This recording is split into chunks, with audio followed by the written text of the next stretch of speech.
3 сентября в России отмечается памятная дата – День Победы над милитаристской Японией и окончания Второй мировой войны.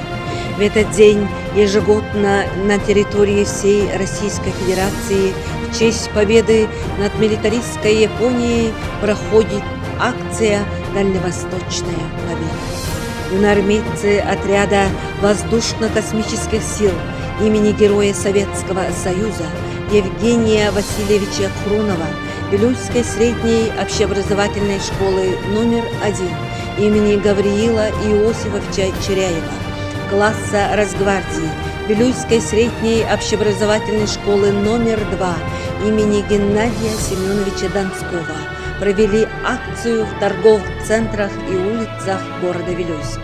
Раздали информационные буклеты с изображением муаровой ленты медалей за победу над Японией, символа дальневосточной победы, финальной точки Второй мировой войны. 3 сентября.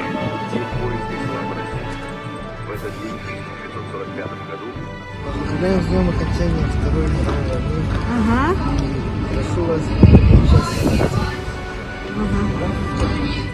Акция направлена на расширение знаний граждан о победе над Японией в годы Второй мировой войны, поддержку интереса молодых к изучению истории России, а также привлечение внимания к подвигам героев нашей страны и напоминание о силе русского оружия на Дальнем Востоке.